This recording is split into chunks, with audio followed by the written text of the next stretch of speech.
Welcome back to my SSC with King. Today we are going to read chapter 3 of Civics Electoral Politics.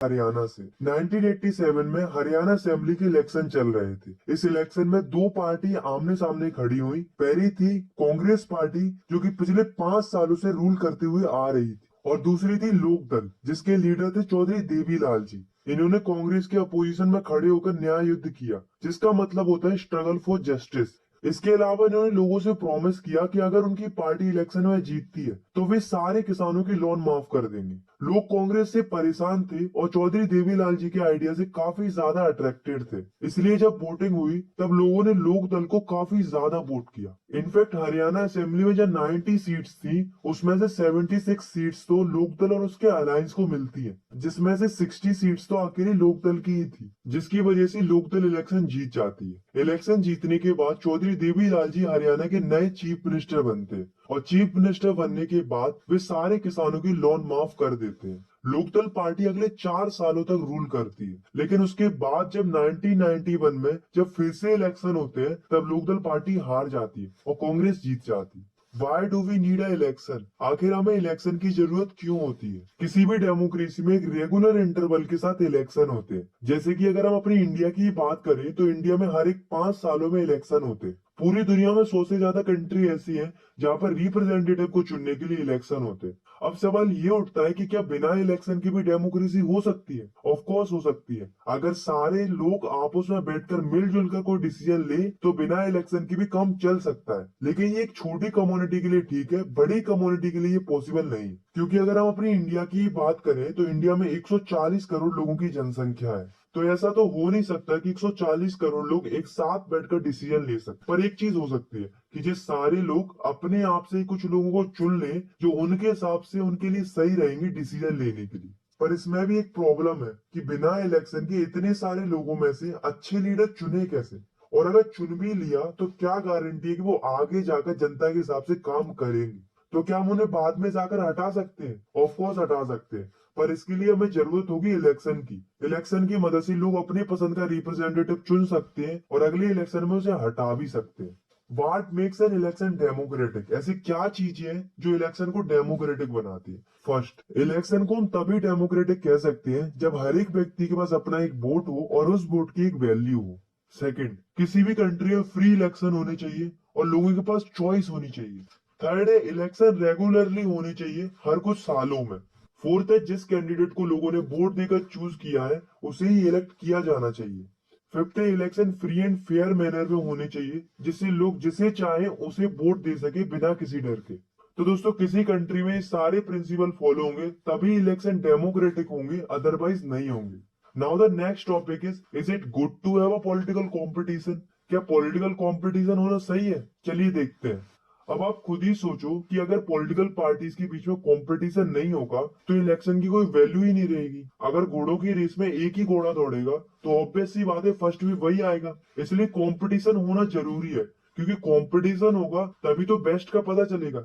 लेकिन political competition होने से कई सारे नुकसान भी है। पॉलिटिकल कंपटीशन के चलते लोगों के बीच में डिवीजन होता है। इसके अलावा पार्टीज एक दूसरे पर आरोप लगाती हैं और कई सारे डर्टी ट्रिक्स का इस्तेमाल करती है इलेक्शन को जीतने के लिए। इसकी वजह से समाज और देश के अच्छे लोग जो वास्तव में लोगों के लिए अच्छा करना चाहते हैं, वो इन्हीं कारणों की वजह से इलेक्शन में नहीं उतरते। हमारे कॉन्स्टिट्यूशन मेकर्स को ये बातें पहले से पता थी, फिर भी उन्होंने लॉन्ग टाइम विजन को ध्यान में रखकर फ्री कंपटीशन को ही चूज किया। उन्होंने ऐसा इसलिए किया क्योंकि उन्हें पता था कि आने वाले समय में यही व्यवस्था बेहतर काम करेगी। पर आजकल के नेता लोगों की सेवा के लिए नहीं बनते हैं, बल्कि वे बड़ी से बड़ी कुर्सी और ज्यादा से ज्यादा अधिकार पाने के लिए इलेक्शन लड़ते हैं। तो इससे बचने के लिए पॉलिटिकल कंपटीशन होना बहुत ही ज्यादा जरूरी है, क्योंकि नेता जानते हैं कि उन्होंने अगर लोगों की इच्छा के अनुसार काम किया तब तो उनकी लोकप्रियता बढ़ेगी और अगले चुनाव में उनकी जीत की संभावना भी बढ़ेगी। और अगर उन्होंने जनता के हिसाब से काम नहीं किया या फिर जनता को असंतुष्ट किया तो वे अगला इलेक्शन नहीं जीत पाएंगे।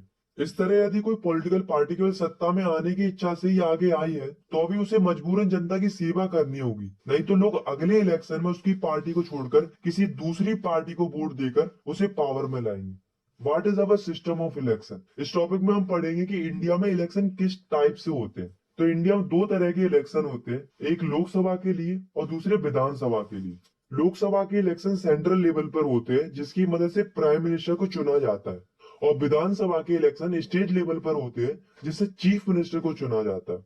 और ये दोनों ही इलेक्शन हर एक 5 सालों के अंतराल में होते हैं, और इन्हीं इलेक्शंस को हम जनरल इलेक्शन बोलते हैं। पर कभी कभी ऐसा होता है कि किसी कंस्टिट्यूएंसी में वैकेंसी खाली हो जाती है, किसी रिप्रेजेंटेटिव की डेथ की वजह से, या फिर उसने रिजाइन दे दिया इस वजह से। तो उसी वैकेंट पोस्ट के लिए कॉन्स्टिट्यूएंसी में फिर से इलेक्शन होता है किसी नए रिप्रेजेंटेटिव को चुनने के लिए। इस इलेक्शन को बाय इलेक्शन बोलते हैं। तो पहले तो हम ये समझ लेते हैं कि आखिर इलेक्टोरल कॉन्स्टिट्यूएंसी क्या होती है। तो कॉन्स्टिट्यूएंसी का सीधा सा मतलब एरिया से है। जैसे कि लोकसभा इलेक्शन के लिए इंडिया को 543 कॉन्स्टिट्यूएंसी में डिवाइड करके रखा है, और हर एक कॉन्स्टिट्यूएंसी के अंदर से एक एक रिप्रेजेंटेटिव को इलेक्ट किया जाता है। ऐसे करके पूरी इंडिया की 543 कॉन्स्टिट्यूएंसी से 543 रिप्रेजेंटेटिव इलेक्ट होते हैं, जिन्हें हम मेंबर ऑफ पार्लियामेंट यानी कि एमपी कहते हैं। और इन सारी कॉन्स्टिट्यूएंसी में पॉपुलेशन लेवल लगभग बराबर रहता है। सिमिलरली जो विधानसभा के इलेक्शन होते हैं उसके लिए स्टेट्स को अलग अलग कॉन्स्टिट्यूएंसी में बांटा गया है, और इन कॉन्स्टिट्यूएंसी से जो रिप्रेजेंटेटिव इलेक्ट होकर आए होते हैं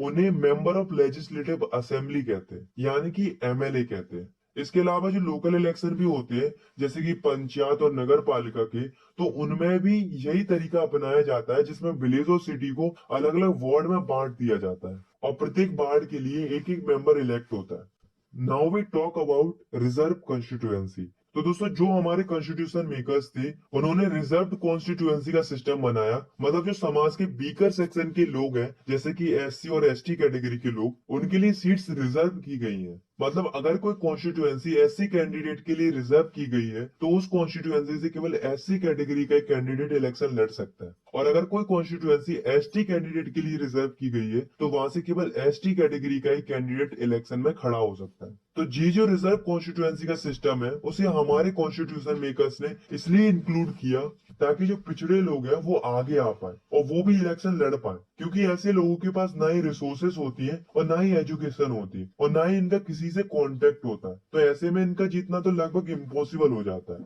तो इसके लिए रिजर्व कॉन्स्टिट्यूएंसी का सिस्टम इंट्रोड्यूस किया गया ताकि पावरफुल लोग ही हमेशा इलेक्शन ना जीतते रहे, वीकर सेक्शन के लोगों को ही बराबर मौका मिले इलेक्शन जीतने का। तो अब हम बात करते हैं कि कितनी कितनी सीटें रिजर्व की गई हैं एससी और एसटी कैटेगरी के कैंडिडेट्स के लिए। तो 2012 की रिपोर्ट के अनुसार लोकसभा के लिए 84 सीट्स एससी कैटेगरी के लिए रिजर्व की गई हैं और 47 सीट्स एसटी कैटेगरी के लिए रिजर्व की गई हैं। ये रिजर्व सीट का सिस्टम बाद में जाकर डिस्ट्रिक्ट और लोकल लेवल पर भी शुरू कर दिया गया। इसके अलावा रूरल और अर्बन लोकल गवर्नमेंट होती है उनमें वुमेन्स के लिए भी 1/3 सीट रिजर्व की गई है ताकि वुमेन्स को भी मौका मिल सके इलेक्शन लड़ने का। Now the next topic is voter list. तो दोस्तों अभी तक हमने ये जाना कि हर एक कॉन्स्टिट्यूएंसी में रिप्रेजेंटेटिव को इलेक्ट करने के लिए इलेक्शन होते हैं, पर अब पता कैसे चलेगा कि उस कॉन्स्टिट्यूएंसी से वोट कौन डाल सकते हैं और कौन वोट नहीं डाल सकते। तो इसके लिए हमारी गवर्नमेंट पर्टिकुलर कॉन्स्टिट्यूएंसी के लिए वोटर लिस्ट जारी करती है, जिसे हम ऑफिशियली इलेक्टोरल रोल कहते हैं। इस वोटर लिस्ट में उन सारे लोगों के नाम होते हैं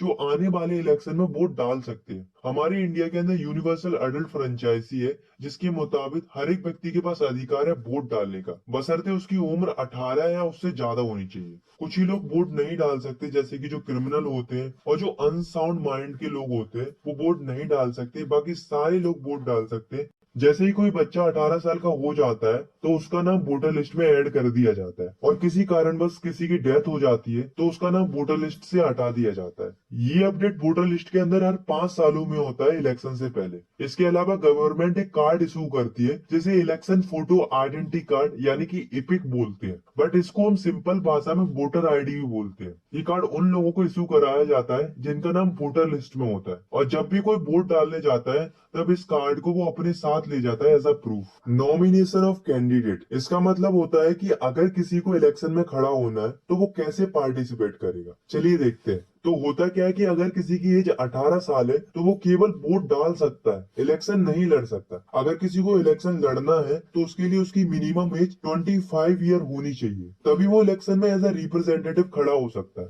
आप अपनी खुद की पार्टी बनाकर इलेक्शन में खड़े हो सकते हो, या फिर अगर आपको किसी बड़ी पार्टी का टिकट मिल जाता है तो आप उस पार्टी के बिहाफ में इलेक्शन लड़ सकते हो। इलेक्शन लड़ने के लिए कैंडिडेट को एक नॉमिनेशन फॉर्म भरना होता है जिसमें कैंडिडेट को अपनी सारी जानकारी भरनी होती है। इसके साथ साथ उसको कुछ स्पेसिफिक अमाउंट भी पे करनी पड़ती है as a security deposit. Supreme court ने कुछ चीजें कंपलसरी कर दी है, जैसे कि जो भी कैंडिडेट इलेक्शन लड़ेगा उसको अपने बारे में बहुत सी चीजें डिस्क्लोज करनी पड़ेगी, जैसे कि उसकी एजुकेशन क्वालिफिकेशन क्या है, उसके पास प्रॉपर्टी कितनी है, उसके ऊपर कोई क्रिमिनल केस पेंडिंग तो नहीं है। इन सब चीजों को वेरीफाई किया जाता है और कैंडिडेट की ये सारी जानकारी लोगों के बीच में ओपन कर दी जाती, ताकि वोटर्स को पता रहे कि वो किस टाइप के कैंडिडेट को वोट दे रहे हैं।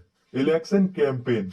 अब दोस्तों ऐसा तो हो नहीं सकता कि इलेक्शन हो और कोई पार्टी और कैंडिडेट अपना प्रचार प्रसार ना करे। जैसा कि आप इन पिक्चर्स में देख सकते हो कि कई सारी पार्टी रैली करती है, पब्लिक मीटिंग करती है, इंटरव्यू होते हैं, टेलीविजन पर एडवर्टाइजमेंट होते हैं। ये क्यों होते हैं? ताकि रिप्रेजेंटेटिव या कैंडिडेट अपने बारे में जनता को बता सके और डिस्कशन कर सके लोगों से। इसके लिए इलेक्शन कमीशन 2 हफ्तों का टाइम देता है। इन 2 हफ्तों में कैंडिडेट लोगों से कई सारे वादे करते हैं और कई सारे ऐसे इश्यूज पर फोकस करते हैं जिनसे उनको ज्यादा वोट मिल सकते हैं।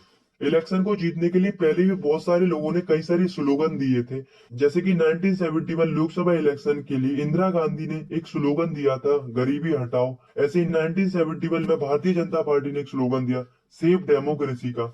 1977 बंगाल असेंबली इलेक्शन में लेफ्ट फ्रंट ने लैंड फॉर टिलर का स्लोगन दिया। और 1983 आंध्र प्रदेश असेंबली इलेक्शन में तेलुगु देशम पार्टी के लीडर एनटी रामाराव ने एक स्लोगन दिया था, जो कि था protect the self respect of Telugus. तो ये कुछ सक्सेसफुल स्लोगन थे जो कि इस्तेमाल किए गए थे इलेक्शन के टाइम पर। अब दोस्तों हम बात करते हैं ऐसी क्या चीजें हैं जो पॉलिटिकल पार्टी और कैंडिडेट अपने इलेक्शन कैंपेन के दौरान इस्तेमाल नहीं कर सकते। तो पहली चीज है कि कोई भी कैंडिडेट या पार्टी किसी भी वोटर को डरा धमकाकर और पैसे देकर मजबूर नहीं कर सकती वोट डालने के लिए।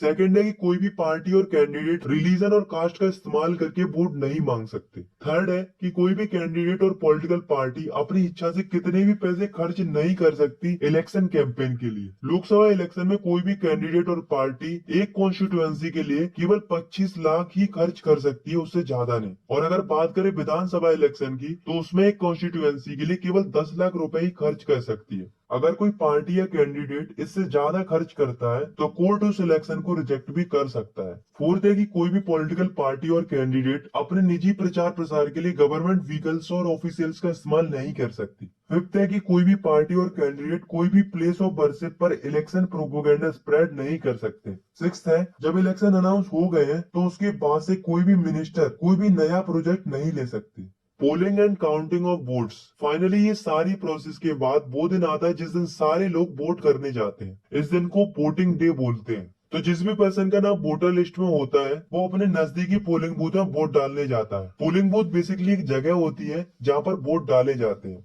तो जैसे ही कोई व्यक्ति पोलिंग बूथ में एंट्री करता है तो सबसे पहले जो इलेक्शन ऑफिसर्स होते हैं वो उस व्यक्ति का आइडेंटिफिकेशन करते हैं। उसके बाद उसकी फिंगर पर मार्क लगाया जाता है, देन उससे बोला जाता है वोट डालने को। सभी कैंडिडेट पोलिंग बूथ के अंदर अपने अपने भरोसेमंद एजेंट बैठा देते हैं जिससे वे देख सके कि चुनाव ठीक ढंग से हो रहा है या नहीं। पहले के टाइम पर जो लोग वोट डालने आते थे तो उनको एक पेपर दिया जाता था जिसमें सारे कैंडिडेट के नाम और पार्टी सिंबल बने रहते थे। तो वोटर को जिस भी कैंडिडेट को वोट देना होता था तो वो उसके सामने सील लगाकर एक पेटी में डाल देता था। पर इसमें एक समस्या आती थी कि जो कम पढ़े लिखे लोग होते थे वो कुछ इस तरीके की सील लगा देते थे। अब यही समझना मुश्किल हो जाता था कि वोटर ने वोट किसको दिया है, ऊपर वाले को कि नीचे वाले को। और कई बार तो ऐसा भी होता था कि वोटर एक ही पेपर पर 4-4 सील लगा देता था। तो ऐसे में उन वोटों को बाद में जाकर निरस्त करना पड़ता था। पर अब ऐसा नहीं होता है क्योंकि आज के टाइम पर इंडिया में इलेक्शन के लिए ईवीएम मशीन का इस्तेमाल किया जाता है, यानी कि इलेक्ट्रॉनिक वोटिंग मशीन का। इस मशीन पर सारे कैंडिडेट्स के नाम और पार्टी सिंबल बने हुए होते हैं। तो अब जिस भी वोटर को जिस भी कैंडिडेट को वोट करना होता तो उसे बस उसके सामने वाला बटन दबाना होता है।